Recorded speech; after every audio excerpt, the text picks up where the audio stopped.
Welcome everybody to this edition of Strong Perspective Podcast. I'm one of your hosts, Steve Armstrong, along with other hosts, Damon and Jaquari. What's going on, guys? How y'all feel today? Pretty good, man. Pretty good. No disappointments, man. Okay, okay. I'm feeling wonderful, bro. You got Michigan done won the national title. Detroit finna go to the NFC Championship, man. It's a good time for a brother right now, man. Hmm. I want y'all to see this thing. Repping the Lions. Oh my God. Yeah.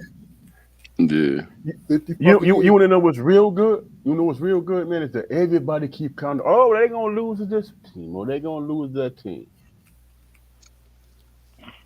Go ahead with that energy, man. That's gonna take us all the way to the Super Bowl. Hmm. Hey, look, one thing about it is we could say what we can say, Lions fans, because we with them. We with them when they ain't when they down. We with them when they up. We with them whatever, man, because it's about loyalty. It's organic. It's what it is. Yeah. You don't That's have to real. like them. You don't have to like them at all,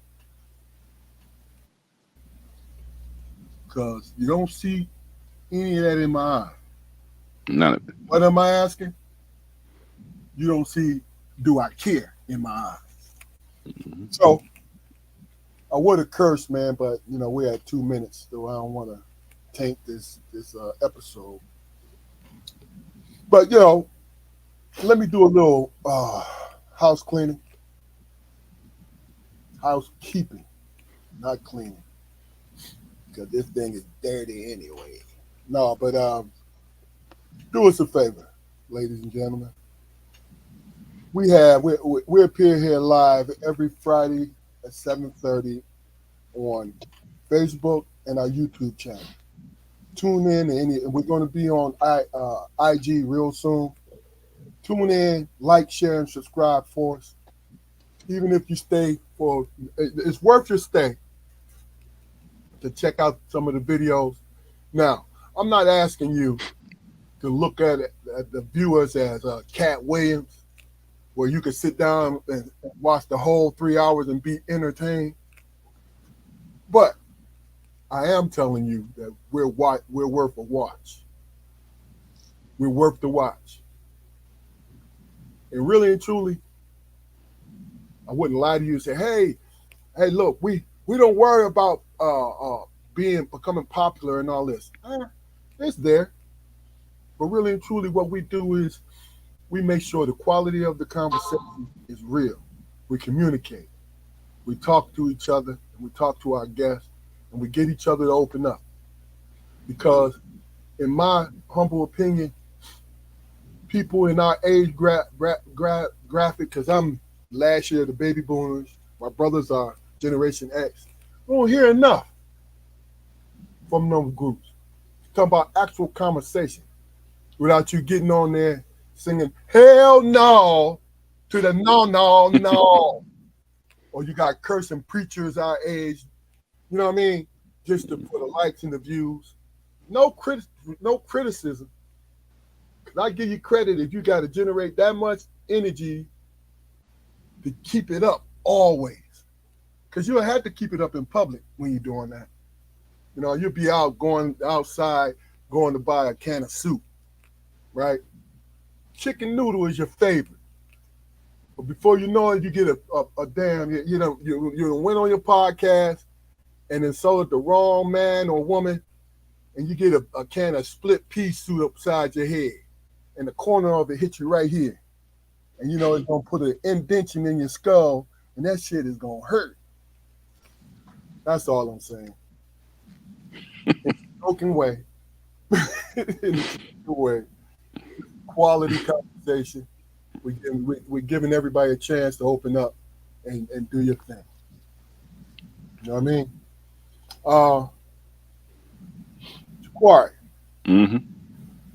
I know you kind of touched on it, but let's talk about your day today. Or talk about your week, if you want to share something with us. And then, Damon, you go ahead and hit us in the head, bro. Yeah. Well, Monday was Martin Luther King Day. So I had that off. Tuesday, that was wait, yeah, Tuesday was Tuesday, Wednesday the 17th. Wednesday. Well, it don't matter. Well, it matters. But that was my 15-year wedding anniversary, and you know that was a good thing. Me and my wife, we ordered some Red Lobster and watched some TV, so it's pretty good for us. Oh, fancy Red Lobster. Oh man, hey man, I don't know what the hell they be them cheddar baked biscuits, man. They still addicted to me, man. I love them things, man. Yeah. We Uh, only got 4, baby. And I yeah, know I'm going to get 3. So you got to think about if you're going to split the one you got. yeah, Yeah, yeah, that's when you talk to the waitress, the hostess, say, "Hey man, keep these coming." You know what I'm saying? yeah. They free. You know what I'm saying? But other than that, ain't nothing big happened. I made it through the week and everything, man. So Okay. Okay. Luke. This last week for me, man, I thoroughly I was optimistic and hopeful, man. And I think y'all both know where I'm going with this. You know, for a long time, man, uh, I was Michigan and Lion fans, man, didn't have the opportunity to sit back and say, okay, we're gonna at least compete in this area, man. It's gonna be all right. That when I realized I had the mindset that I knew that the team that was put on the field can produce and have a 50-50 chance of winning. You know. Now I'm arrogant now. I'm like, Tampa Bay, man, we finna mop them up, bro. You know. And mark my words, man. Green Bay and Detroit gonna wind up playing for the NFC Championship. Everybody all hot for San Francisco. Watch what Green Bay do. You know what I'm saying? And Detroit going to the Super Bowl. Y'all heard me say it. you said it. You said it at the beginning of the season. Yeah. I'm excited about the possibilities, man. Using Hmm. my brother Also, phrase. also to go on record, you also said Michigan would win the national championship. Hmm. I think it was the same show. The only disappointing thing, man, that I could think about in this whole situation for me, man, is the fact that I'm not in Michigan and I can't buy me a good liquor store T-shirt. Yeah, they always had the best You league know on. they got him. Oh yeah, you remember them ones for the bad boys? Yeah, Yeah. man. Oh Yeah. man, I had every goddamn ration of bad boy something on my chest for $5 a pop. I love that shit. You could only wear that motherfucker one time before it started to evaporate on you and shit. Oh yeah, it was gonna melt off your body now. You Don't couldn't wear it when it's hot, sir. dude at the register give you them kind of Uh, instructions and shit. hey, Yeah. no, they talking about, hey, y'all, keep it moving, keep it moving. We got to get these out. Yeah. We done pressed out 100,000 of these joints. I tell you, my opinion about it is, and it has a lot to do with where we from and the people we know. A Detroit Lions fan, I think they're in several categories. A fan because everybody else is a fan because you played football and you grew up off those guys, all of Billy Sims, Lem Barney, all those guys. You know what I'm saying? Mm-hmm. And the third one is a bandwagoner. Mm. So I like the fact that we don't care if you're a bandwagoner. See, some people take it personal. Like, oh man, don't you bring your ass up here. No, Yeah. don't come up here now. Yeah. Oh no, I'm not gonna disrupt my energy because it's a disruption for me to check somebody about them not riding with me on my sports team. I don't have time for it. You know what I want to do with my time is celebrate. That's right. The only thing that bothers me about the bandwagoners, man, is the backhanded bullshit. Because they'd be like, yeah, shit, now that my team is out, I'm riding with the Lions until they lose. I'm like, man, if you don't fuck off with that, man, come on, man, like, just Hey, Jaquan, here's what's crazy, man. They can go to the goddamn Super Bowl and lose, and they really gonna say what? Same old lines. oh man, oh that That's make you want. exactly what they're gonna do, man. But let me They, ask you. they can make it to the Super Bowl, and motherfuckers would sit around saying, "Oh, look, I told y'all the same old line." Yep. First of all, Really? let's talk about that real quick. When the Pistons went to their first championship, right? After they climbed out of where they were, the basement, did they say same old Pistons, or did they say, yo, these cats should have won? You see what I'm saying? And I didn't give a damn. You could say same old line, but look, if we watching them in the Super Bowl, coming from the state of Michigan, of course I want to win that motherfucker, so don't get me wrong. But guess what? We won. You know what I'm saying?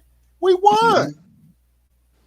You know, hey, really and truly, I'm not satisfied right now, but I'm proud of them cats, man. Definitely proud of them, man. I'm proud of them. Even You know, though they're professional, rich dudes, I'm still proud of them. yeah, over the years, as soon as people find out that I'm a Detroit sports team's fan, period, in the category of loyalty, that shit increases their picture of me for some reason. I mean, you talking about in the Like, positive way? yeah, I mean, I can say that. positive. And I'm gonna ride. Yeah. Fuck that. I'm fuck. Yeah, I'm a Lions fan. Yeah. Hell, I wear a shirt after they lose. I don't give a fuck. Yeah, Always, and I don't know Yeah. nobody on the roster. yeah, man. I mean, Yeah, yes, he do. People out there, he know everybody on the roster, man. He know all the coaches. He know everything. Cause he die hard, and he a true Detroit Lions fan. me and Dan Campbell was roommates Boy, in I don't college. know none of them, man. I just What college did he go to?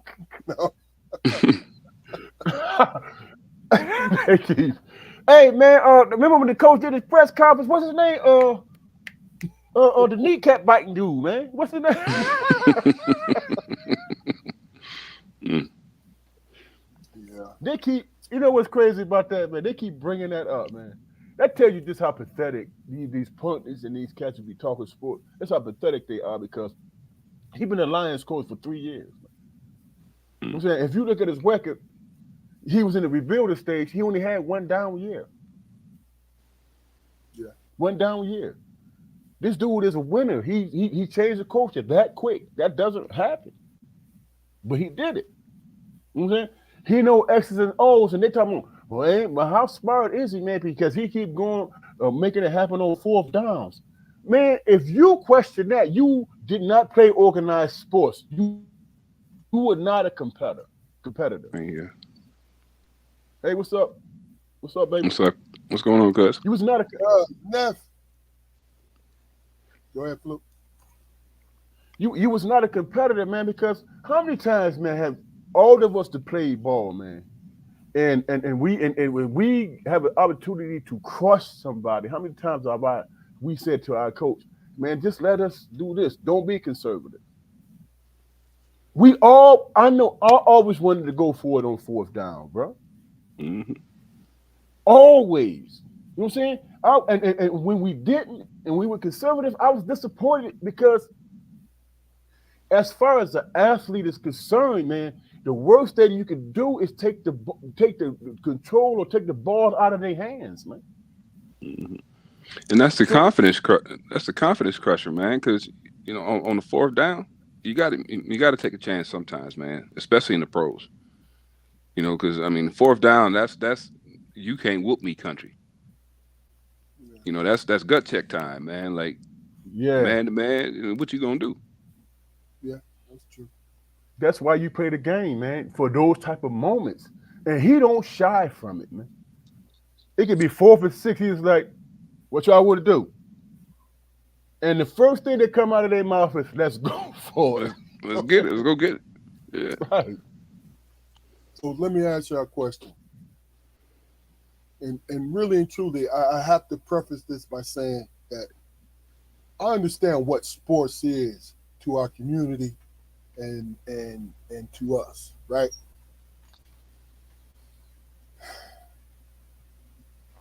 When I say that it's secondary to me, doesn't mean that I'm minimizing it to some relegation that don't have anything to do with anything.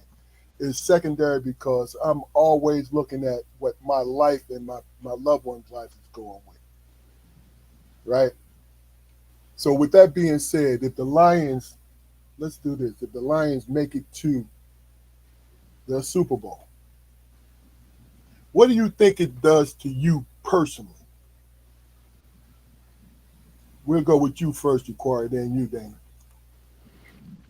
And for me, it just reinforces my community pride, man. For the area that I grew up in. It I'm proud. I'm proud of being a blue collar dude, a blue collar country boy. I'm proud of it. Being in Virginia, when somebody hears me describe myself as a country boy, they baffle. And then I explain to them, okay, country boys is from everywhere. Now you can be a Southern country boy, and everything indicative to the country boy persona, just is naturally wrapped up in you. But you got the country everywhere, man. Country boys, exist in how you was raised.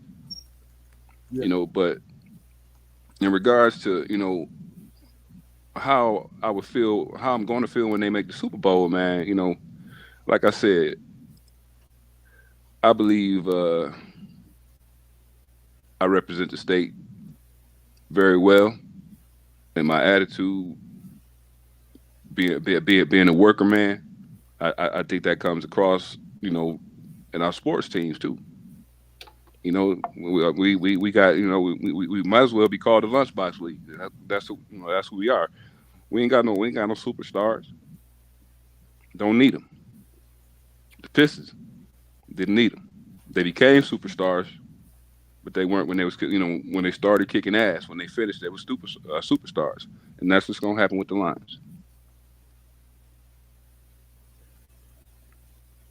That's it. I think for me, what it represents for me is you don't recognize. This is my personal opinion, man. You don't recognize what it takes to be a successful person in an honest way. The grind. You know what I'm saying? The grind and shit.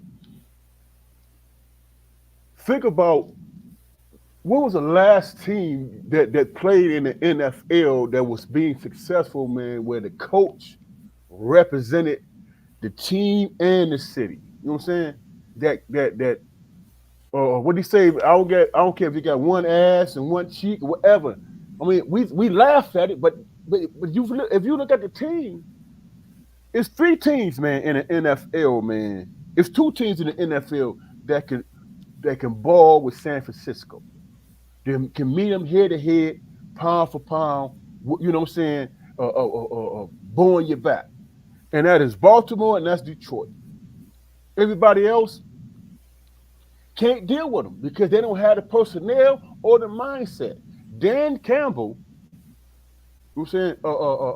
The GM is the mastermind, the puppet master behind the scenes, and he knows what type of men that Dan need to put them in the position to be who he is. And they, like you said, black and blue, whatever, grind it out or smash mouth. That's what they are. But they got skilled players that's like that. Montgomery, man, you see how that dude, he run angry, man. He run angry, and Gibbs, and by the time he done beating them up, Gibbs come on there and run for 35, 40. You know what I'm saying? So for me, it's watching the process. When a man stand in front of you and say, "This is what we're going to do," and the world laughs at how he make the statement, but from that point on, he actually doing it, and that's what they're known for. That's a man. That's a man who know how to lead men, and that's who Detroit is. It ain't the same old Lions. Them cats can line up and match up with anybody, man. You know what I'm saying? And I'm not going to sit back like the old, like you say, the same old line. I'm like, we could play San Francisco if we beat Tampa and San Francisco beat Green Bay. Am I worried going up to San Francisco playing them? I'm not, because we could very well win that game, no matter how much they want to annoy Shanahan and all them, you know. and the process, man, just watching the process and appreciating it, because my man said what he was going to do, and he actually did it. And the product is on the downfield. And that's where I'm at with it. Okay. I'm sorry, I went the long way around it, but you know what? Hey, one last time you can be proud, bro. Stick your chest out when it comes to the line. Look. Shit. Since as you both were talking, I thought of another thing to ask you, and then I'll answer it so you understand where I'm coming from. My question is,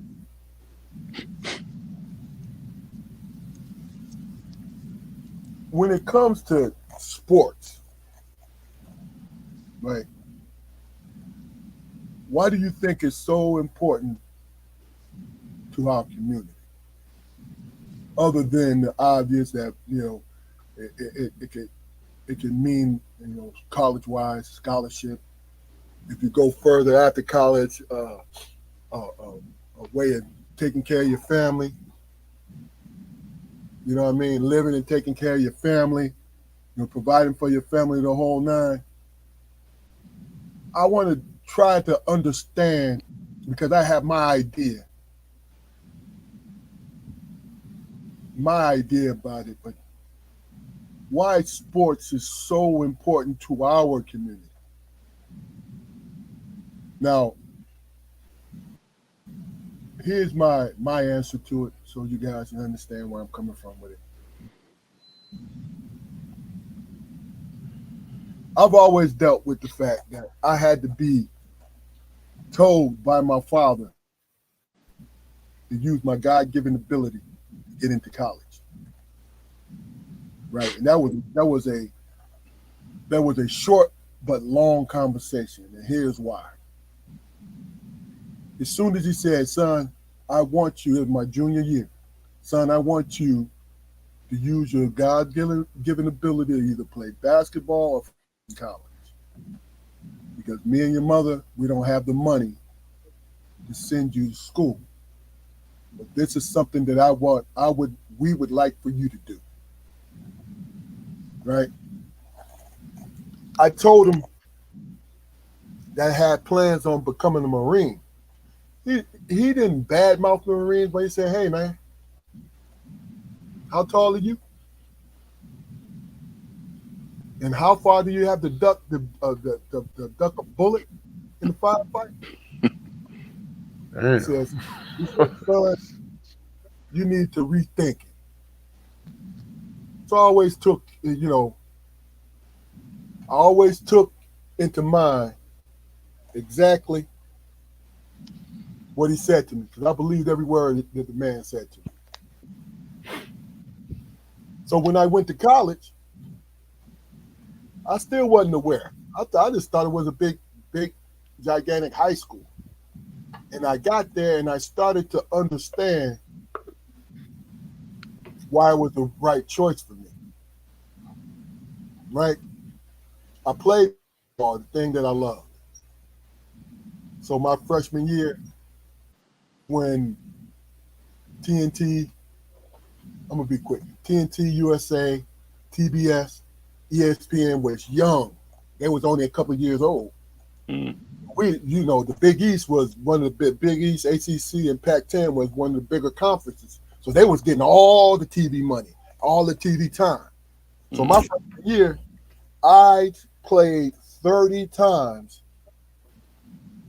on television, 25 times nationally, right? I just wanted to give some context. But to answer my question is this. I don't know if we were convinced as a community or we understood as a community that sports gave us a sense of pride. Watching us excel at something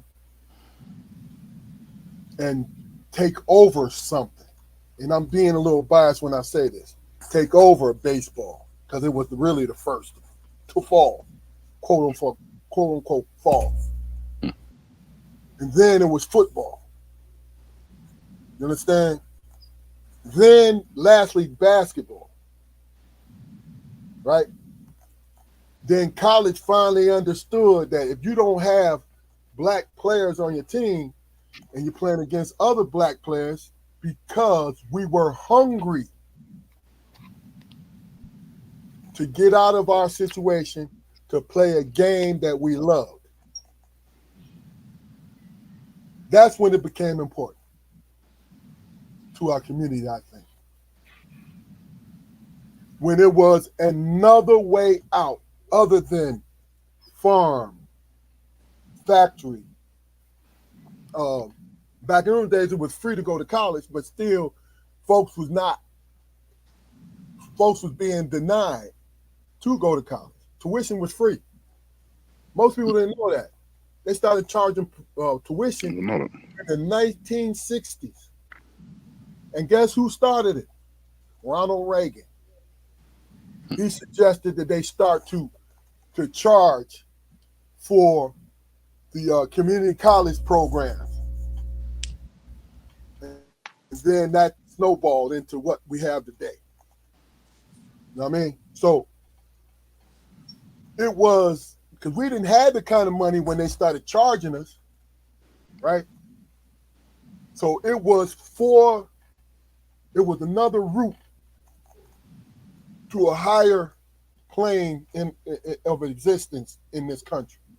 And then you're being revered for your ability. Now,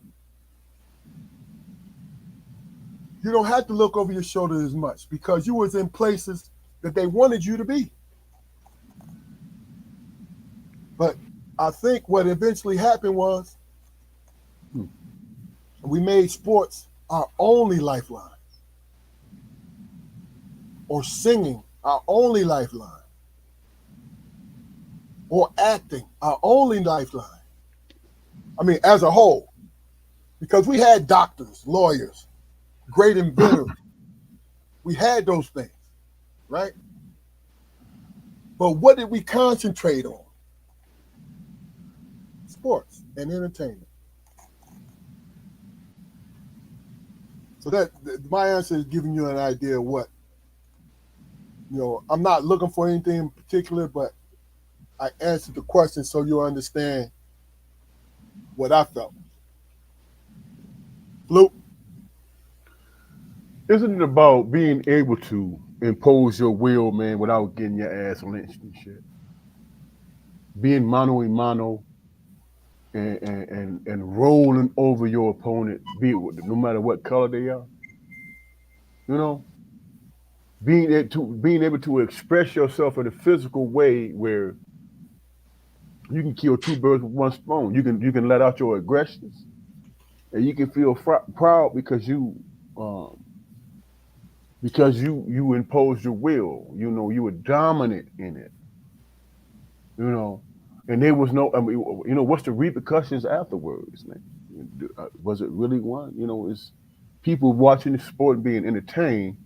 Best man win, whatever. The worst they can happen to you is you get called out your name or the threat of physical harm. But when you in that ring or you on that basketball court whatever, and you facing that person that's across from you, that's man to man shit.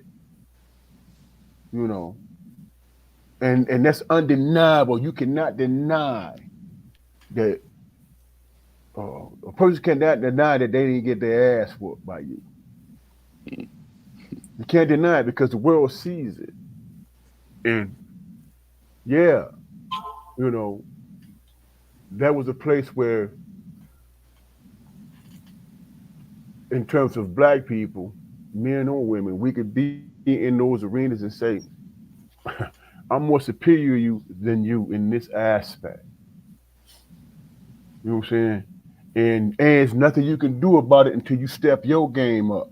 We're gonna respect each other as competitors, but you know what I'm saying? You gotta step yours up too to even meet me on this field. You know, great white hopes.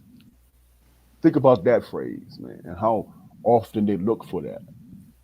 Because black men and women are so dominant in the sports that they created, you know.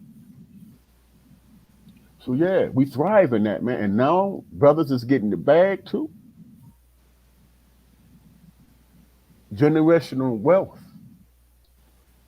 You know, we made things close to being equal just by playing childhood games, childhood sports. You know, and it's obvious, man. You know, it's obvious, man, in terms of percentages. You know, how we dominated. You know, football, basketball, not so much in hockey. We invented hockey. But go ahead. I'm just saying, you know. We invented I'm just hockey. saying. I'm just saying, it's cats, man, who changing the course of their family history, their family lives, man, just playing the sport. You know, and I'm sorry to interrupt you, bro. I just want to throw this in there. I also meant what I said, but I also think that we are too invested in sports to change our community. And I don't like it. Jaquari, are you done, Damon? I'm sorry. Yeah, I'm done, but and once Corey done, I want to circle back to what you just said because Okay. you know, I want to know what you meant by that. Plain and simple, man. I believe it all goes back to, you know, the downright tribalism, man. I mean, before this country was established, you know, we were on the continent of Africa. You know, we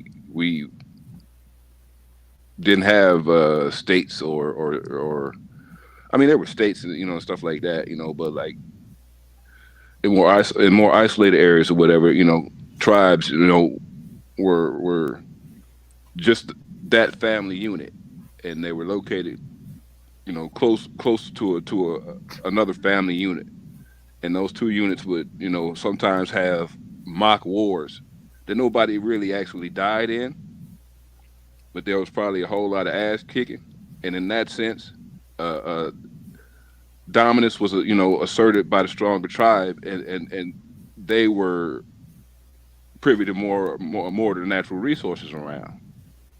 You know, nobody really died until, you know, Sakazulu came around and started stabbing people. You know what I mean? Yeah, I mean, it's historical. Nobody died in those South African wars. Okay. Yeah. Nobody died. You speaking specifically of South Africa? I mean, all kind of, you know, all tribes or whatever. You know, my knowledge is limited. You know, so please accept the generalities. Yeah. But I understand the connection you're making. Instead of killing each other, it was a sport thing, right? It was a sport thing, yeah. Right. I get it.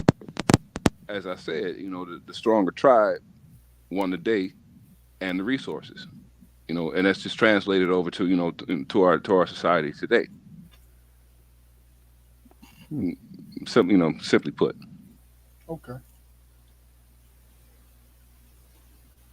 You said you had something to say about what I said, Dana. Yeah, wait. You said no. Refresh my memory. You said you frustrated about how we revere sports and stuff like that. And I don't want to put words in your mouth. But, what point were you making when you said I mean, hey, look, it's simple, and I think a lot of it has to do with the simple fact that I look at it in a way that I was blessed to be able to do something with my ability.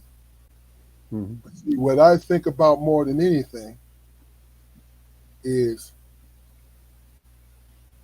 because when the community thrives, your family thrives.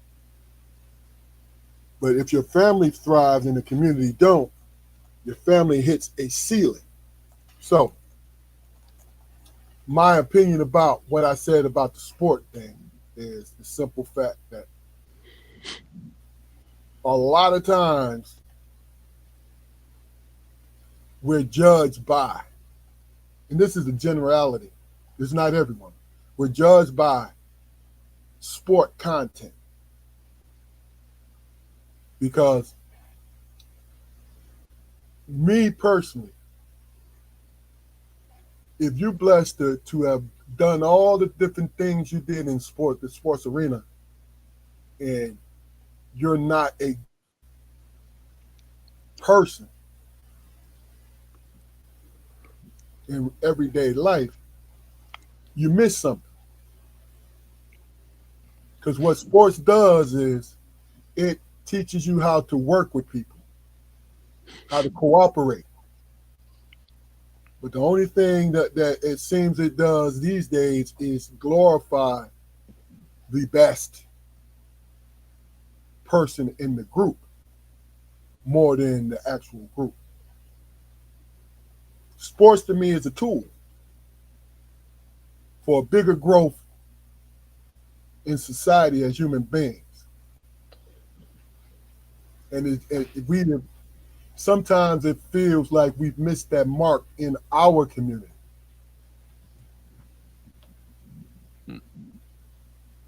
I'm sure you guys have heard the old saying that sports builds character. Mm-hmm. Now, me growing up playing football, being in the locker room with brothers and the others, right? And I mean no offense when I say others, but everybody knows what I mean. Did you guys ever notice a difference between the character of the two? You understand my question? I think I do, but go a little further. Well, and I don't want to shine a negative light on any on anything or anybody in those situations, because we were young, we were kids, everybody's trying to find their way. But it just seemed like to me that me at times and the brothers, we had different agendas and different reasons why we may have excelled at certain sports. And at times some of our counterparts seem to be in a place of comfort. So we didn't have the same desires pushing us. If you get my my meaning. I'm trying to be political about it, because I don't want to step on any toes. Okay. I think you can. I understand your meaning. Right. I think you can speak to your experience too, and I don't think that's stepping on anybody's toes. If you're honest about your experience, that's just what the hell it is, and they just got to get the hell over it. You know what I'm saying? Yeah, it's a perception, man. So it's my perception. So I didn't want to speak for anybody else. Look here, man. We all been in that situation where we had people playing quarterbacks, and we know damn well they didn't deserve to be in that position. Where the brother had to quit because he wasn't getting no burn. Come on, man. That is an obvious thing. How many people, man? How many cats that you watch playing on the field in the in the NFL or playing on the court in the NBA? And you say the only reason why they there is because of some old political shit. Because they skill set ain't there. You know what I'm saying? That's obvious, man. And we see that. Even to this day, up to this point. Look at my man for Baltimore, Jackson. This dude getting ready to win the MVP. Now you remember, man, just this summer, they was talking about, well, how much money do he think he deserves? You know what I'm saying? Dig this, man. How much money do he think he deserves, man? And he stay hurt. He always hurt. And he's always this and he's always that. He didn't even bother to get an agent. He said, "Me and my mama finna do this." Now he getting money, getting paid, right? And he stepped up to the plate and made. When the last time you seen a cat or fight for a contract and then fulfill that contract by becoming the most valuable player in the league and possibly playing in the Super Bowl? But you got pundits and people still sitting around talking about, yeah, man, but do we take a risk on this guy, man, because he stays hurt? It's always a naysayer. It's always somebody who's going to say something. They're talking about a Brock Purdy, for God's sake, as an MVP. Now, anybody that's an athlete knows this cat is not MVP material. And Jackson wasn't even on the radar. But it all comes out in the wash, doesn't it? It all comes out in the wash. So we can sit around, man. I give you that. I mean, I get that. I just got a slightly different view of it, man. Well, and I, I agree with everything you said about Lamar. Now, don't get me wrong, but I just see it differently. But go ahead. Yeah, but for me, that takes me back to your original question, man. Why do we? Yeah. You know what I'm saying? Why is it so important for us with situations like that? You know what I'm saying? The way my man did it, he did it without these greedy ass agents who trying to get 25 to 30%. You know what I'm saying? He held out. He did what he did, and then once they came to their senses and gave him the contract that he does deserve, this dude is an MVP guy. Oh yeah. So when you're talking about African Americans in the sports arena that we always have to prove ourselves, man. You know what I'm saying? We're not. Lamar Jackson is a very cerebral guy. You know what I'm saying? But they won't give him that credit. Passing game. Because he looks like a thug. He don't, you know what I'm saying? He's sitting in the corner of the camera. He don't articulate himself in a certain way. But we in the black community, we always say, man, do you understand what he said? Mm-hmm. If he made a point, was his words broken or whatever? Or do you use so-called broken English? My question is, did you understand the point he was making? You being coy, you being an asshole now because you want to steer something towards how he expressed himself, but you understood what the hell he was saying. Mm-hmm. You know what I'm saying? And they attribute that to us. And what's crazy is if you listen to an Italian person talk or a French person talk, and they sound a certain way because it's not their native language, they say, they're learning the language and we understand what it. But when it comes to us, you're talking about Ebonics and broken English. Okay. You know what I'm saying? American. I was about to say, when you in America, you speak American.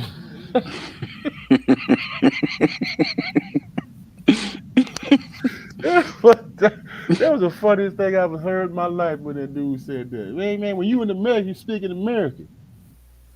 Okay. Oh, you mean English, though? But I'm sorry, Keith. I know I went on a rant, man. So, okay, let's really talk about this, man. Because see, here's my view of it. I do not like discussing somebody else's pockets. Man. Now, I'm not saying you're wrong if that's what you want to do, but that's the tool that the owners use to minimize every black individual that's going to make a big check. This is why I have a problem with it. They try, do we deserve this? Now we got people like you and Jaquari, damn it, where like, oh yeah, he deserves it. You know why? Because we see other guys who do a quarter or half of what he does and get a big check, right? Yeah, he deserves it. But guess what? We're left to debate. Why the hell do I care how much Lamar Jackson makes?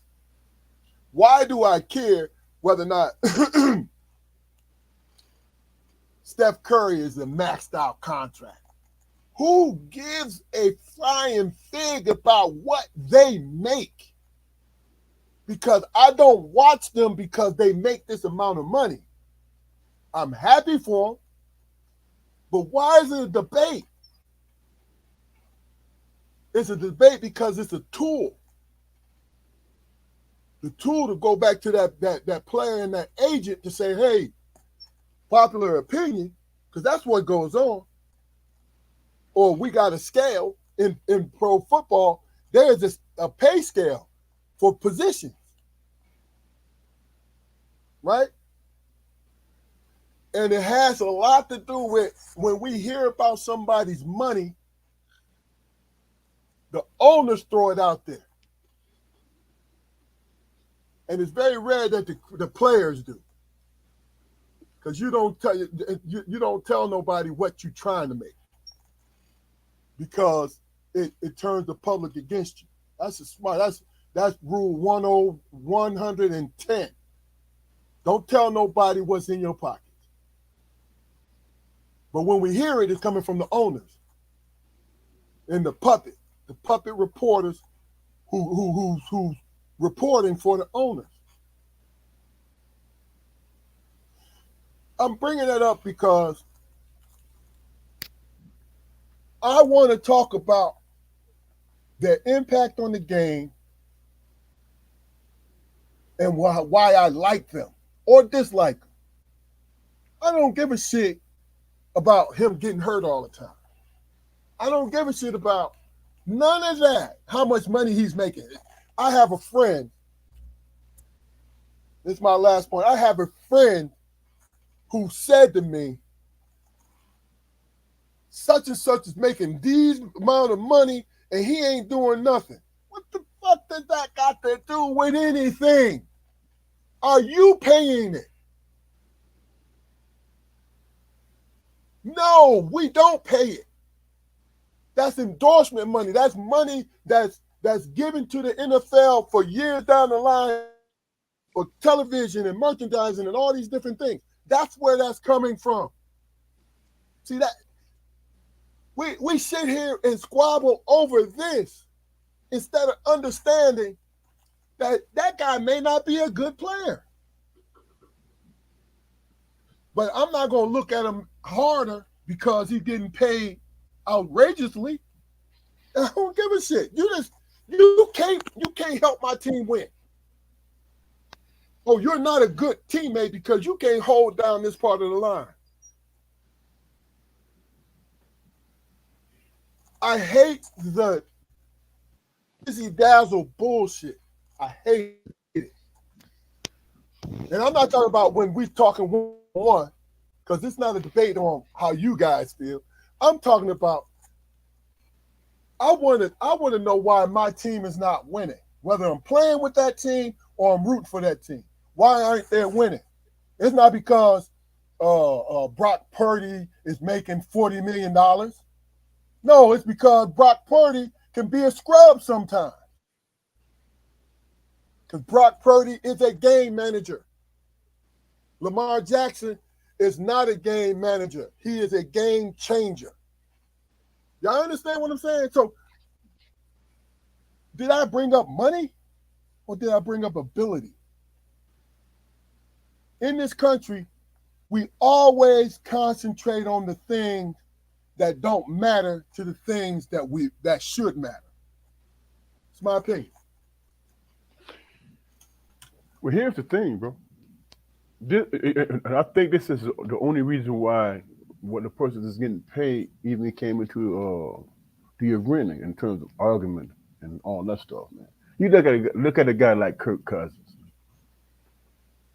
At some point, man, this dude was the highest paid quarterback in the league, and what has he done? He hasn't done anything. He's getting hurt. You know, yeah. He hasn't done anything. Hell, if I was to make comparisons, or I could say something, I could say, well, at least Lamar Jackson got an MVP. He got 2 under his belt now.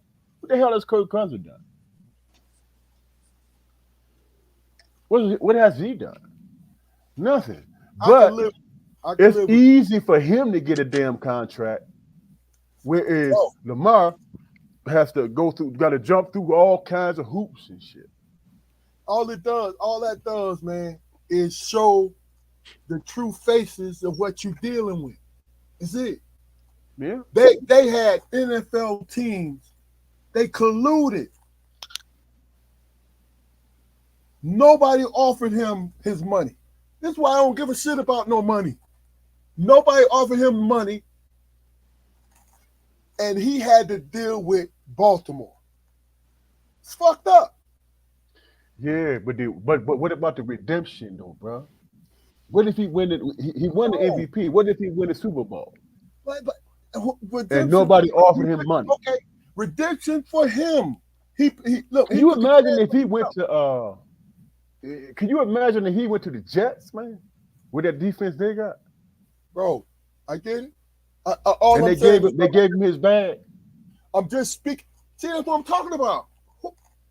Bro, I'm just speaking to the simple fact that in my mind, the money and the discussion of the money has nothing to do with the player's overall ability. That's all. This is not disagreeing with you. What I'm saying to you is they throw it in our faces all the fucking time when they're wrong. I get it. When they're wrong now. So of course we need to comment on it and have an opinion about it, right? But when they're wrong, oh yeah, he wants 50 million. You know what I'm saying? He wants 50 million. We don't give a shit what he wants. Why ain't you sign him? It ain't nothing but a trick, man. My opinion.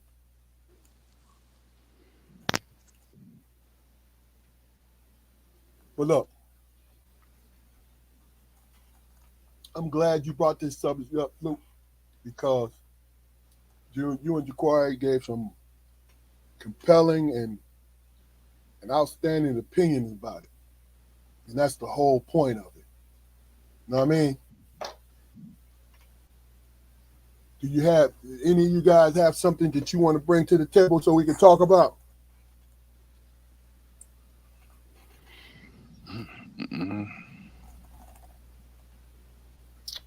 Well, no, I mean, for me, it was a pretty slow news week for me, brother. I mean,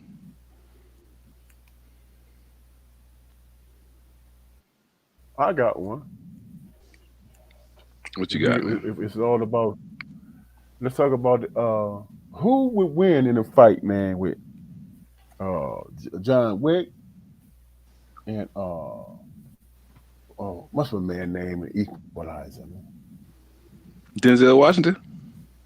Yeah, I mean, I can't remember the character's name. Oh, McCall. But yeah, who would win, man, in that situation? Man, look, I don't know how bad Denzel is, but whenever you offend a motherfucker and he starts to set his watch to whoop your ass, what that's, you know what I'm saying? You got to think twice, don't you, bro? Yeah, you got to think twice. That's number one, and number two, shit. I mean, you ain't really seen, you seen John Wick killing up a whole lot of people or whatever, but Denzel, McCall, he walked into the lion's den and start shit. Yeah. John Wick always running. So that that's good. now John Wick a bad motherfucker though. I mean, because all that I don't know if you've seen the latest one, but the folklore, man, is crazy. It's crazy that the what that organization called the Table. Yeah. Everybody sits under the table. Everybody. Yeah, my answer, I would have to. I'm a be a homer, Denzel. I'm gonna be a homer because Denzel is such a great actor in that role, in all his roles, but in that role, he acts so well in it that we ignore that his moves are an ultra slow Yeah. 7-year-old move. You got 9 seconds. Mm-hmm. You count down 9 seconds. Yeah.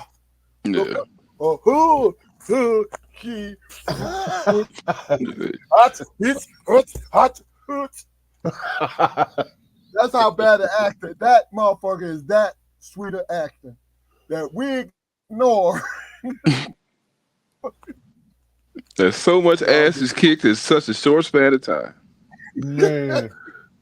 And he don't give a damn. If he come at you and he said that watch, you dying, man. Mm-hmm.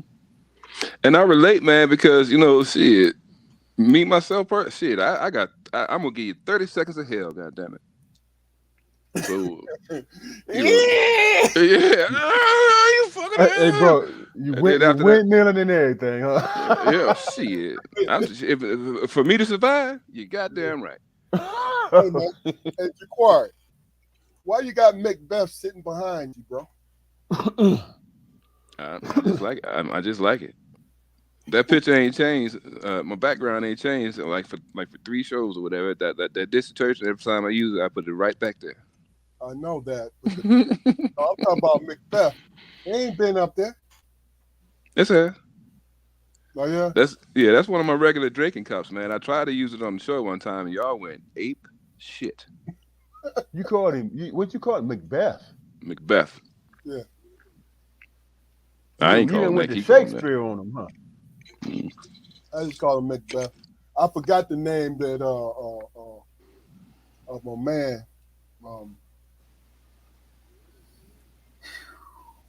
Europe. It's Europe. I couldn't remember Europe.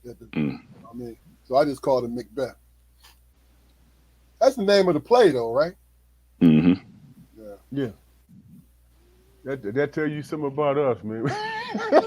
We some nerds like. I ain't. You know what, man? I ain't. We some nerds like a motherfucker. Yeah. I ain't never claimed to be a cool dude, man. I never claimed to be a cool dude. You know what I mean? Look, let me explain something to you guys, and I know we had this discussion. What makes somebody cool, right? Other people. And the thing about it is, them people are acting themselves. I'm talking about the first cool motherfucker was himself. Like, either you like it, you like the way my balls smell, or you don't. Then he do something heroic. Now they sniffing for his balls all the time. You need to smell like this if you're gonna be in our club. You know what I'm saying? They saying that to the women. Hey, but go ahead. You know what my definition of cool is, man? Is when you come in the house and shit and your dad sit on the floor, sleep. You know what I'm saying? And you wake him up by walking past him and he look at you with that one eye open and shit. I say, hey man, why you looking like that? What's wrong? He's like, looking like what, son? Like I don't feel like being fucked with right now. That's cool. Nah. That's cool because he cut straight to the damn chase. You know what I'm saying? And he didn't come off as offensive and shit. He was just responding to some shit.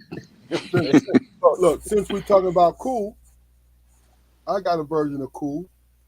You got your clothes on, your street clothes on, you're walking out the door, you turn around, you looked at your loved one and say, I'll be back directly. I'll be back directly. Where you going? Bend some corners? There it is. So what if one day I asked, well, what is directly? Directly after I walk my ass right back in this house, man. So I don't got a time limit. I'm the king of this house. Shit. Yeah. Yeah, what did John Connor used to say? Balls hog with the big nuts and shit.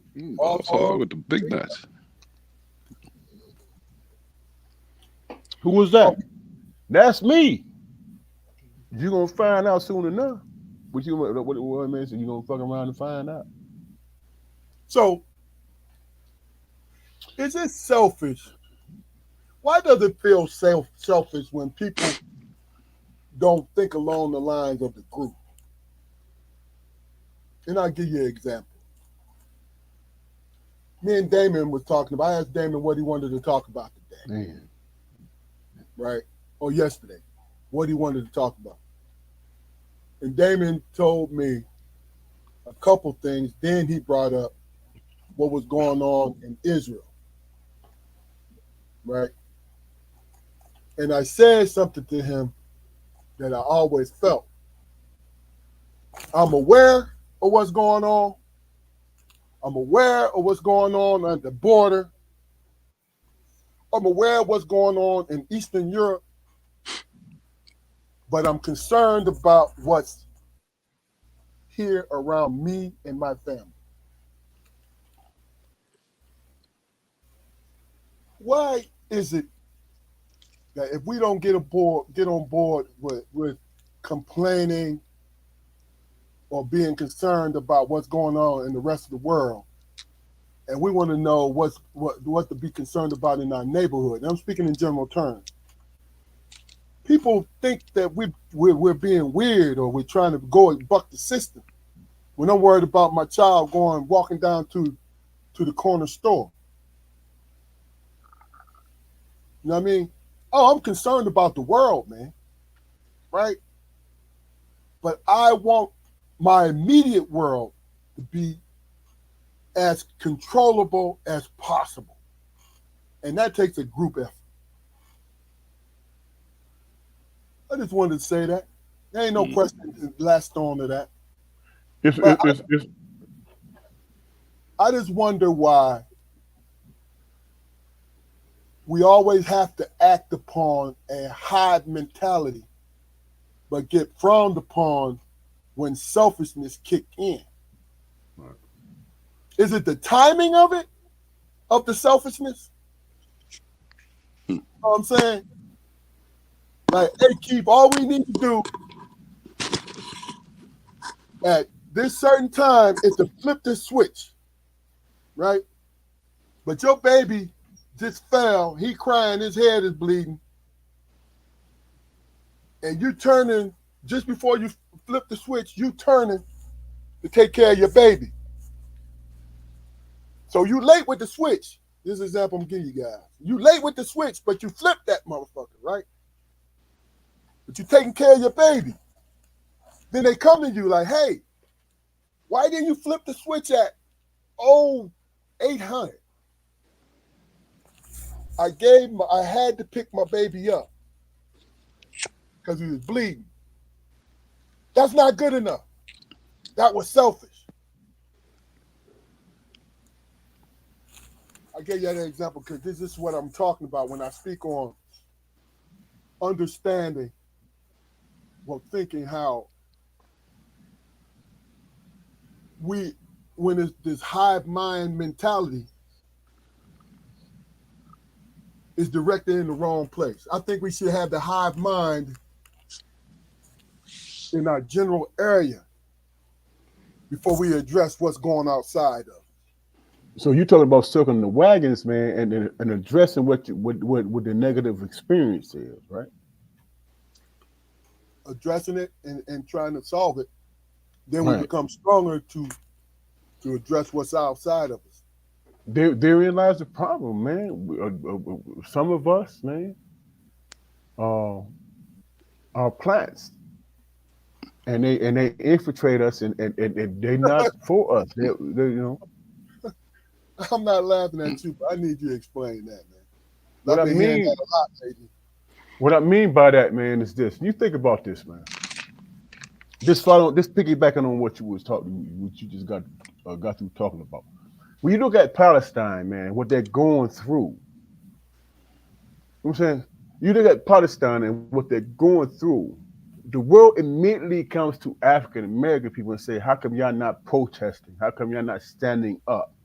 You know what I'm saying? Because when we protest and we stand up, things happen, things get done.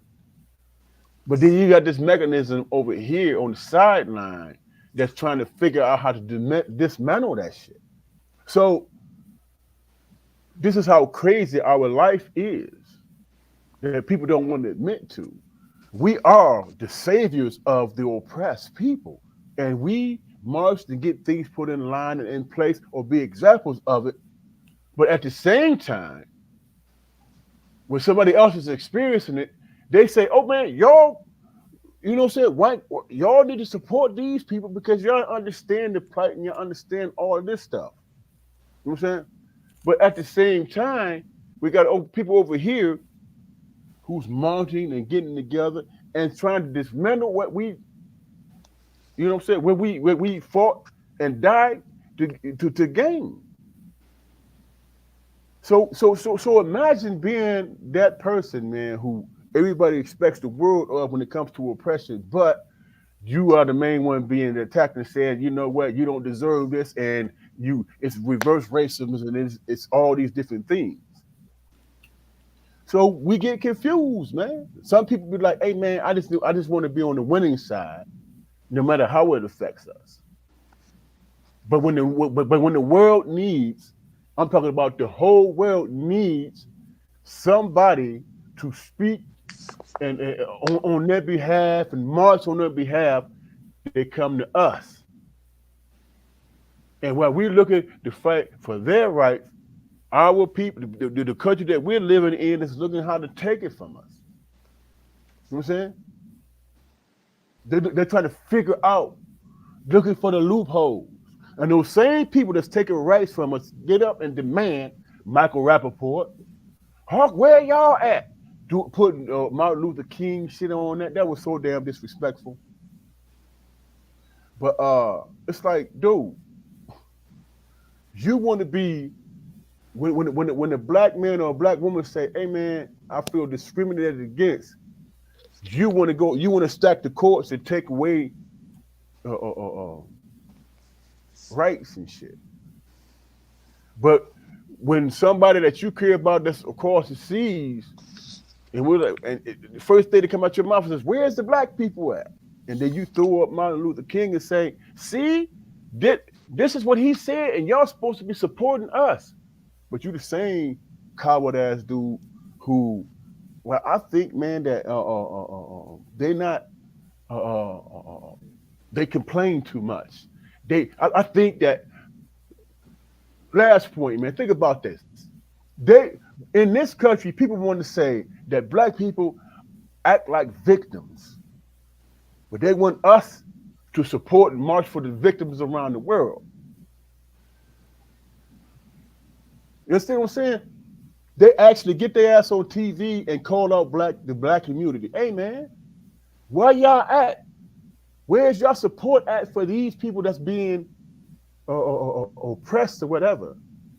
And for a long time, I hear people talking about how oppressed that the Palestinians are being, which is righteous and which is the truth. But I have yet to hear people say anything about what's happening to those people in the Congo. I've yet to hear it. Man set himself on fire because Nobody's paying attention to what's happening to them. You know, I mean, when you look at it in a funny way, man, we have a lot of power and we have a lot of influence. We just got to, I think we just have to decide how we dictate it, not anybody else's expectation. How come y'all not saying anything about the Palestinians?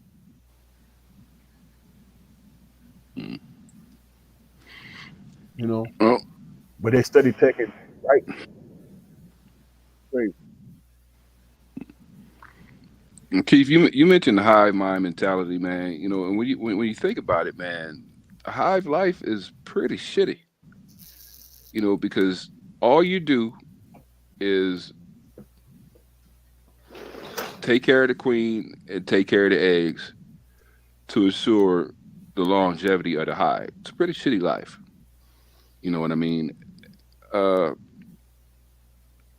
As a collective, resources are used to further the hive and keep the drone slash worker bees mind off of their current conditions. You know, they work themselves to death, they starve to death sometimes, and when they die in the middle of the assembly line or whatever, they don't do nothing but move them off to the side. They're forgotten. It's the same thing. I mean, and you could find, you could equate that to our community's existence in this country, period, especially around World War II. Back in the, what was it? What was the time span of World War II? Back in the 40s? 39 to 44. Yeah. Now, what was our condition? What was the state of our community's condition back then? It was bad. We basically just was just really in the middle of Jim Crow, I would say. Lynchings and all sorts of atrocities being committed against us, not only in the South, but in this country, period, right? So World War II breaks out, and what happens? We are, as a collective community, Black community, the Black community, we take it upon ourselves to enlist because we want to serve our country. And we go to war, and we get shitted on over there, right? But what was the goal? The goal was to take attention, take our attention as worker bees off of our conditions, and put that attention under the national umbrella of war and banding together in that sense. So I mean, one above all, man, is almost a sin. It's always for the betterment of the community. And any time that you, as a representative of your community, put your problems in the at the forefront, it's a sin. Because you guys are getting lynched, you guys are getting dogs sicked on you and everything, but Nazis. And the biggest kick in the ass is that the Nazis, they as far as racial oppression, they pretty much patterned everything after fucking Americans. I mean, and when you look at today's like what is it, like racial gangs, not Nazi gangs and everything. Why are there Nazi gangs in America? When the greatest war that the world has ever seen, World War II, was against the Nazis. What sense does that make?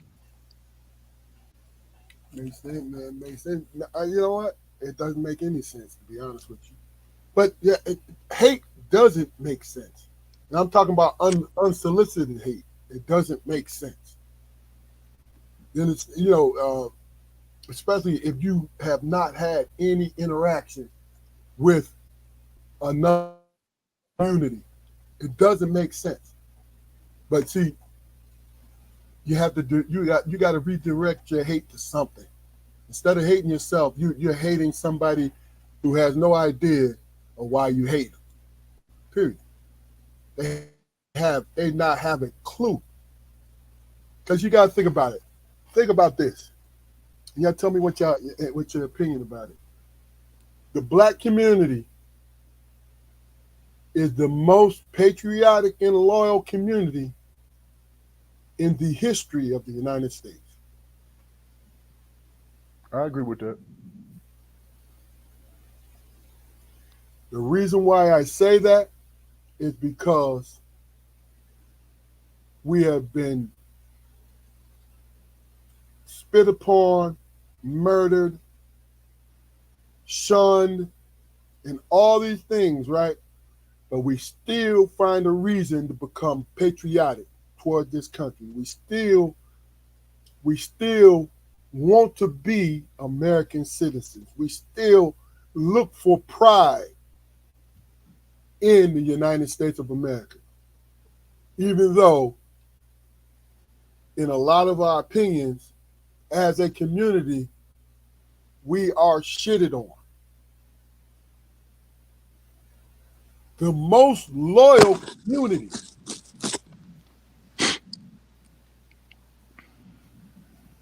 Did you ever see us storming the Capitol building?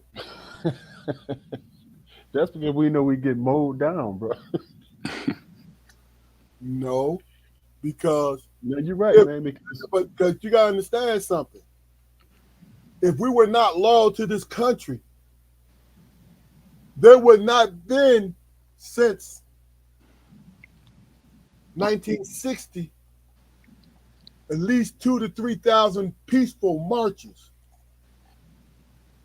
And when those peaceful marches became unruly marches, is because the criminal element, when it's including blacks, right? But do you not understand how many peaceful protests there have been in this country in the last 5 years? And why is it a protest in the first place? It's common sense to me. Why was it a protest in the first place? Feeling as though there's police brutality on black folks.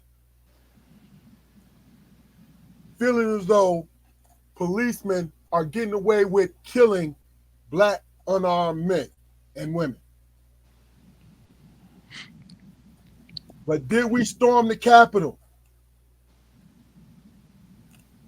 Did we storm other state legislative building across the country, building up to the Capitol?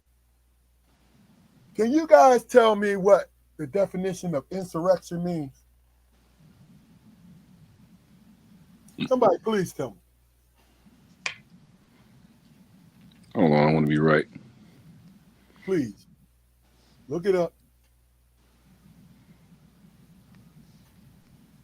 There's a reason why I asked what the definition is. Because I talked to a friend today who was a brother, and he only said, hey, it was only an insurrection. And I asked him. Well, I just find you. Want me to tell you what it is? Yeah, go ahead. A violent uprising against an authority or government. The insurrection was savagely put down, but it's a violent uprising against an authority or a government. Is the definition. Okay, so they stormed the Capitol building, and they've been calling it an insurrection. Why are we downplaying it? Why is the news downplaying it like that wasn't what it was? I asked my friend, oh, what's your definition of insurrection? He told me his, I told him mine. I said, but what did you see And this is not pointing fingers or trying to start no stuff. This is a black man, and he's entitled to his opinion. But sometimes, if you listen too much to other people's opinion, your opinion is skewed. I said, what do you call them climbing over walls, busting in windows, climbing through there, stumping out policemen, killing people, trying to kidnap legislators? What the fuck do you call that? You know what he called it? A riot. And I said, what do you call a riot inside the Capitol building? This is how, see, I get caught up on, man, how silly people think and how they are, man. But this is everyone now. I'm sorry, because we listen to it all the time. Insurrection. We heard it since January 6th. But go ahead. But think about this, man. Just think about this for 1 second. This how silly how motherfuckers is silly season, man. Think about this shit. Now, if you have a viable threat towards the president, the CIA gonna be there, bro, and they gonna prosecute, man, just from a threat from afar. You know what I'm saying? If they feel like if you said something that was jacked up towards or harming the president of the United States or whatever, they coming to get you, right? Now, just suppose that shit, man, to motherfuckers came in with goddamn zip ties and nooses and shit, talking about hanging Mike Pence. You understand what I'm saying? The physical evidence was right there. And when you think about it in terms of who incited the riot, what did Trump say before these crazy motherfuckers went over there to the Capitol? What did Trump say? Man, go find Pence and ask him. Hey, look, and cut you off and real quick. They went there with zip ties and shit. But look, the friend I was talking to, he said, well, why didn't they arrest Trump? I lost you, man. Can you hear me now? Can you hear me now? We picked that, man. I lost you for a minute. Yeah. No, but when my friend asked me, he said, well, why didn't they arrest Trump for this insurrection? I said, first of all, Trump said what he said and he left. It's not enough because he spoke around it. I watched it. I watched him speaking. He spoke around it. Then he left. Right? I'm talking about the people who decided to go in there, half of them on the lark. Oh, we're going to go in here and we're going to make a point. What the fuck point you trying to make? And who's in charge? People who look like you. Mm-hmm. So what is your point? What do you know? Oh, he stole the election. Big dog. Yeah. It wasn't yahoos and them type of motherfuckers. It was lawyers and. But see, the thing is, for me, man, the motherfucking redcoats, the Continental Army, the Minutemen would have shot them motherfuckers where they stood. Yeah. The penalty for insurrection, historically, the penalty for insurrection is death. Yeah. Now, on this platform before, I said, and I'll say it again, them storming the Capitol was probably one of the most American things that I've seen over my whole lifespan.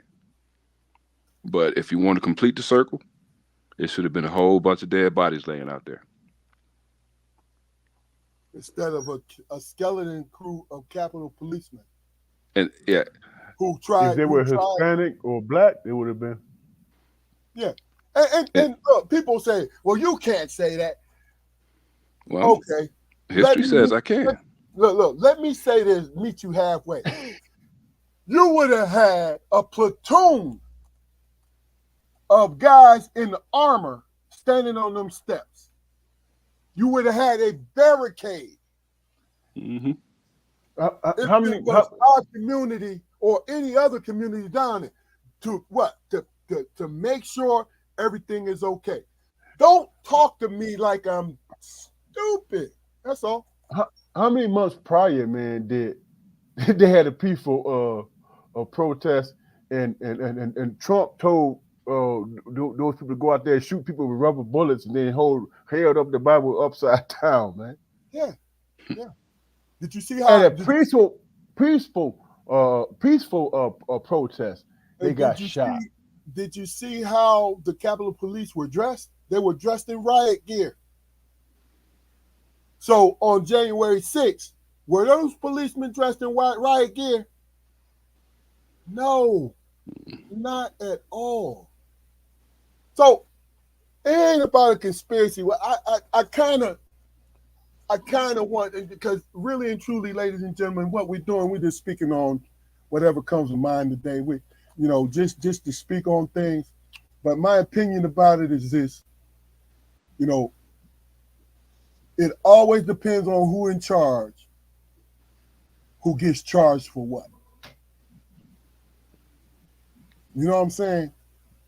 It's what it is. It's no paranoia. It's how you see things. That's all. But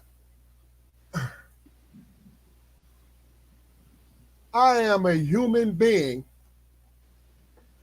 that believes in life. But also I had enough common damn sense to see what the hell is going on, especially when you give me the information. Because you have to understand when things is going, when you're there in real time, that's where you see all the truth. That's when all the truth is reported to you. And that's where I saw it. That's all.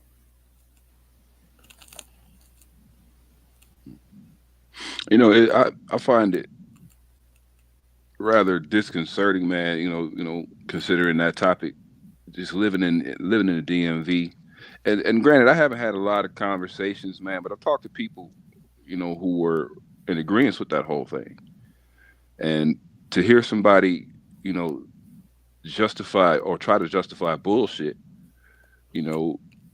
it's really hard for me not to treat them like I'm talking to a child.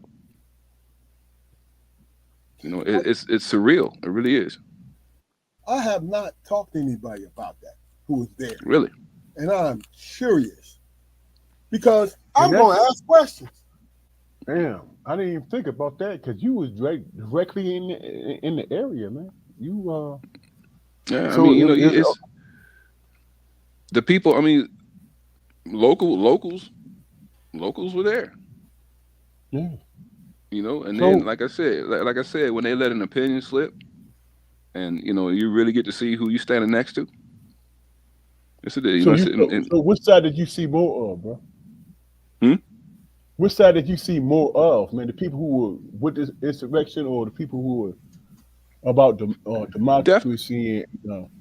It was definitely more people against, but the amount of people who I talked to who was for it made me question the people who were against it. You know what I mean? Because when it's just like when Barack Obama, was elected president or whatever. How many people in your Facebook feed came on there and really, really told the truth about how they felt about having a black president? It was just another one of those situations for me. And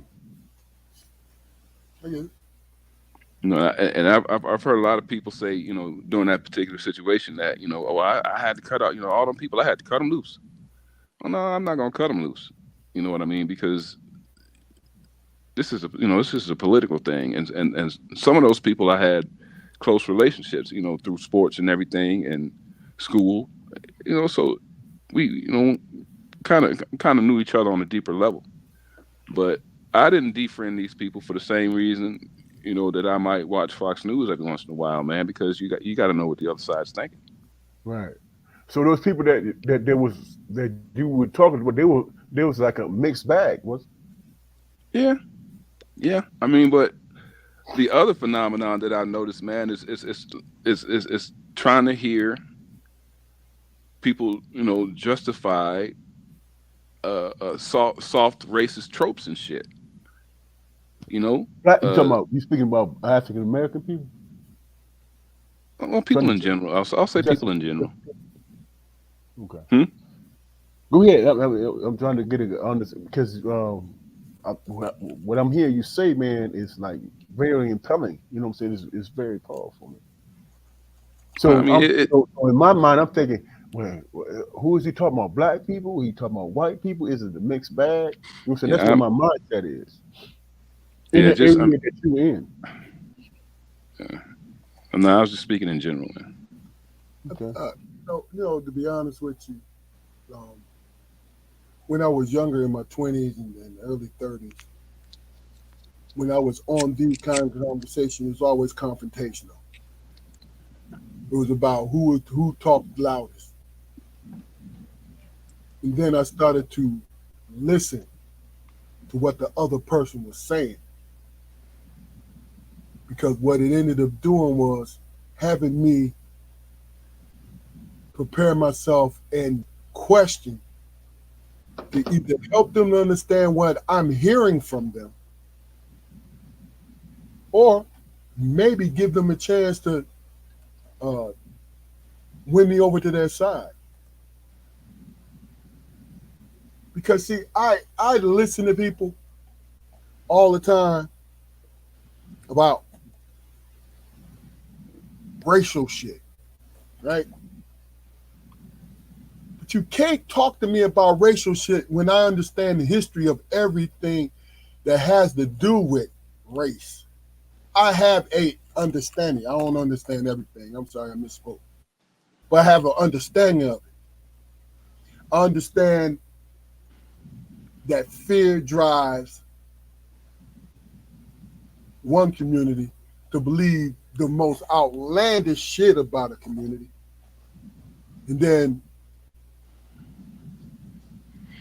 fear and what's the excuse for the other community? The other community only depends on the first community to fucking eat information, a job to eat food, to eat entertainment. Our community depends, we make ourselves solely to depend on another community. When that community that we're depending on is solely monetary.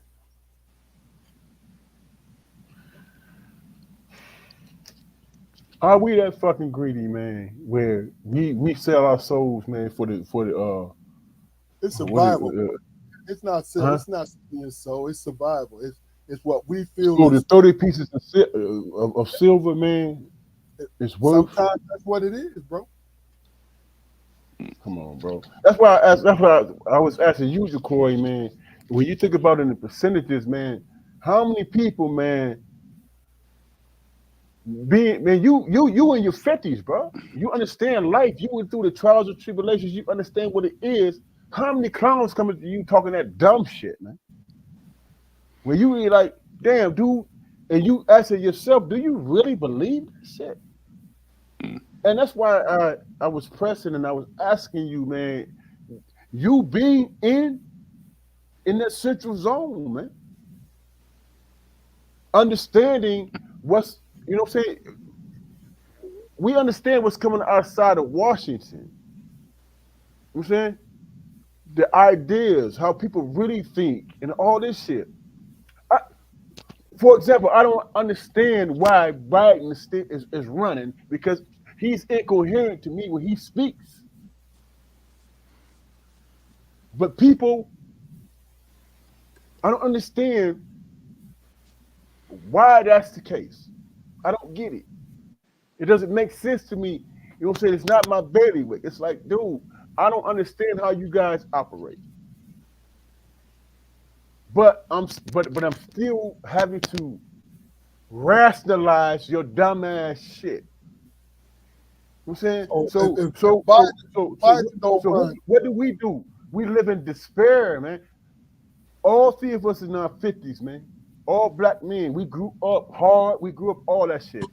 You telling me, man, that are you operating your life, man, around how to avoid when you feeling your despair? oh, I've never operated off what I feel in my despair. I operated on me putting one foot in front of the other and being the best version of me. Period. Yeah, Period. but there's still dangers out there, man, that's gonna affect your life, even though you're It's not in that arena. It's always dangerous.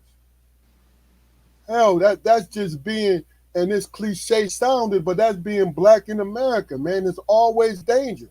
But see, here's the thinking. Our thinking is, if we think, I want to think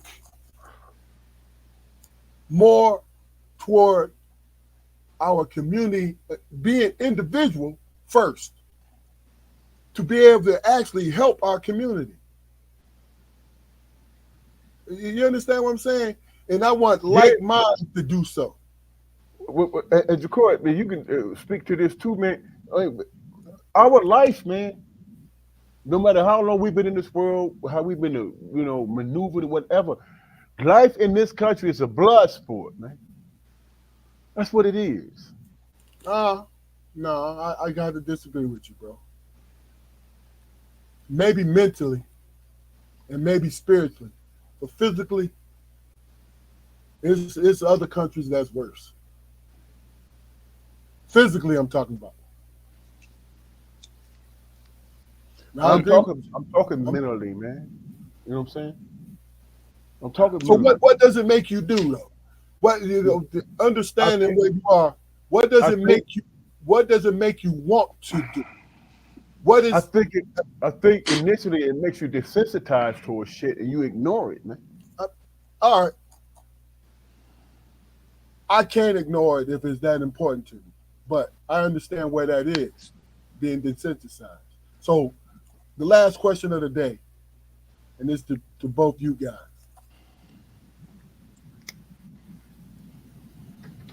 And I've said this once before in the podcast, but I asked this question. If you were to change a couple things that'll put us in the right track as a community, what would you think they were? And how do you think they will be received? Whoever's ready first.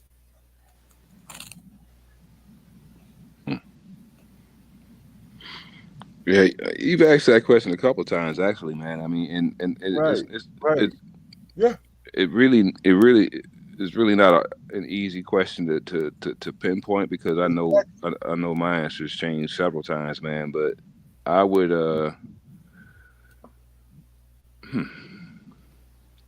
It's not an easy question. First of all, because obviously you didn't get the answer that you needed the last it has nothing. It has nothing to do with what I need. I'm asking you from what you see, because I'm not searching for an answer. What I'm searching for is more or less a sense of self, so I can help the people I care about. So I'm not searching for an answer from you. I'm asking you your opinion. Well, what do you think? If you want my, can I go first, bro? Mm-hmm. If you want my opinion, man, I'm gonna continue to be who I am. You know what I'm saying? I could be who I am for my family, and I could be an example to others, man. They either gonna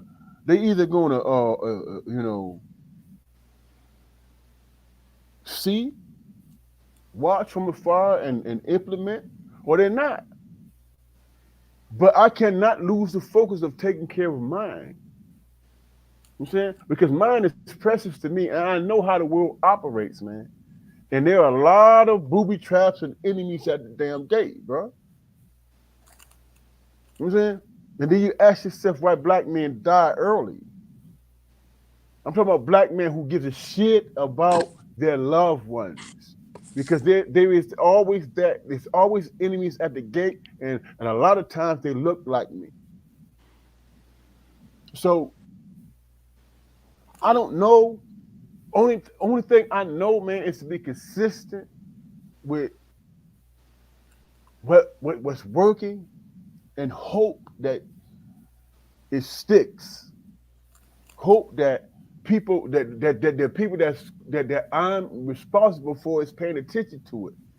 Be it being aggressive and in the things that they want to do and achieve in their life, and or paying it forward.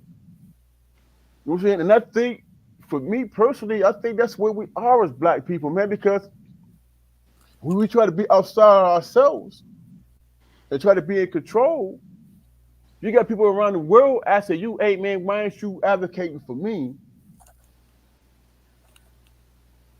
But in my life, in real time, that struggle is still there. And it never deviates. It's always there. And people want to say, "Why are you paranoid?" I'm not paranoid, man. This is my life, dude. How are you gonna tell me I'm being paranoid or I'm being a victim when I see your ass coming a mile away and I got to make an adjustment because you, that guy, expressing yourself, and you're a clown. You have no apathy whatsoever. So I question your humanity. It's a big when you think about it in terms of questioning a motherfucker's humanity and being a victim. Somebody has to be responsible for their goddamn selves. If you victimize, then you have to be responsible for that, and not turn the tables and say, "Well, yeah, I'm victimizing you, but you a victim." Fucking stupid is that?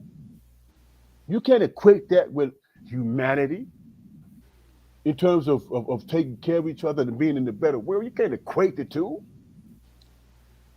It's monsters, and there's people who are being victimized by those monsters.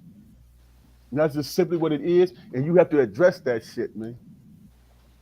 You have to address it and realize that you might just be fucked up as a human being. Not me talking about I'm a victim. Fuck out of here, man. But that's me getting on my rant, man. I don't know if I answered your question. I'm just in my feelings right now, and I need to express that, bro. Corey? I think I would change it since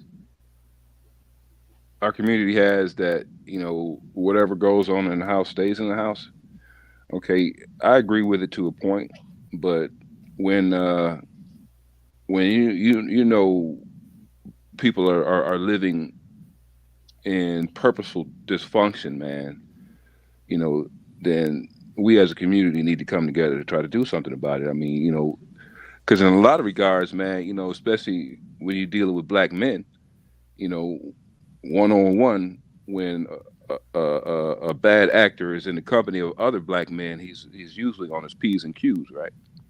When he goes home, the story can be different, and a lot of times it is different. How many times in everyone's individual past have they known that something was going, something fucked up was going on in somebody's house, but that's their house, man. So I can't really, do anything because that's their house, that's their business. But when you have that attitude, what you don't realize is the fact that the seeds that all that dysfunction within that house is being, is planting, is coming out into the streets and blossoming it into flowers. Flowers of abuse, flowers of addiction, flowers of violence. Those things start in the home. And I think if we were, I'll say, brave enough to address those things, to really call our brothers out on the carpet and question them on their bullshit, myself included, I think, with healing those situations, man, it'll take our community a little bit farther.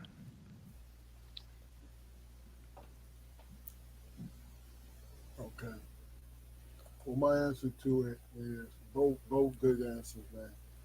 My answer is to start at the elementary level because this is a 10 to 12-year plan. Because you and I, if we live to 80, in our 80s, we may change. But you start at the elementary level and you create community resources for those children at that level. When it comes to meals, when it comes to clothing, food co-ops, clothing co-op, even in the simple fact that if you could, as far as creating something for utilities and rent, but it's about the children if you want to see the change in the community. The decrease as much as possible the hardship that these children go through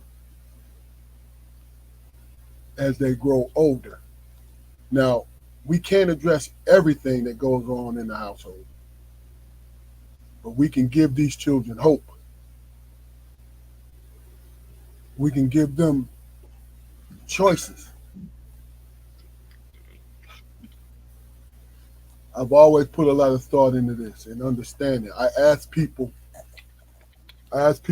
all the time,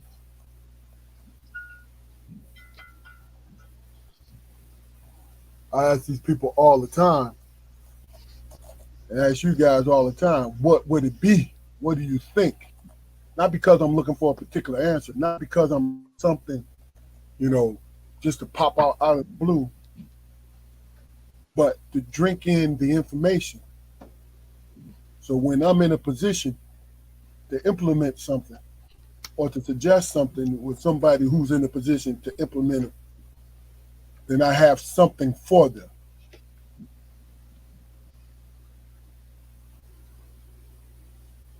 That's what I meant by what do you guys think? Because first and foremost, take care of your family first. If you got only enough energy to take care of them, ain't nobody faulting you. But this is an idea question, looking for ideas. So if someone sees this year or 10 to 12 years later and are able to do something about it from an idea from one of the three of us have said, is here.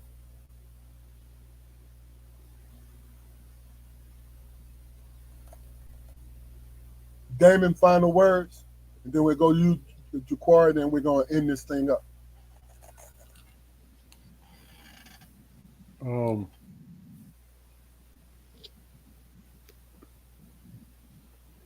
I think that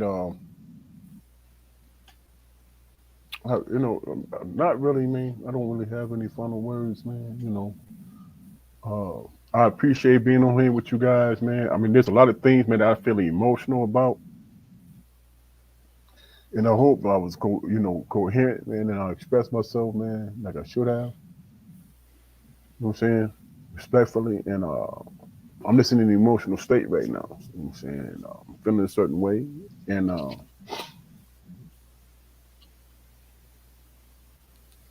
I appreciate being on here with both you guys, man. I needed y'all tonight, bro. And that's where I'm at, bro. Jaquari. Yeah, man, I think it's been a good show. You know, I appreciate you guys' time and everything, and I look forward to the next one. I also feel it was a good show, and I purposely asked questions from different areas just to get some different Yeah, you feedback. did, man. You was on it on tonight. In that regard, man, you was on it. Well, look, sometimes that's what conversations are. Yeah. That's what they are. You know,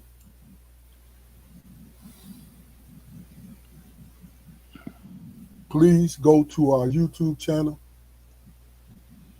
like, share, and subscribe. This is great content.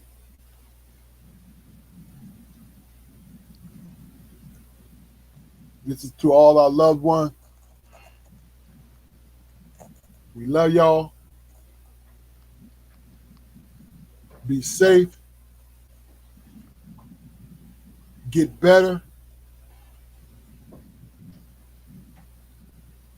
The Strong Perspective Podcast. Good night.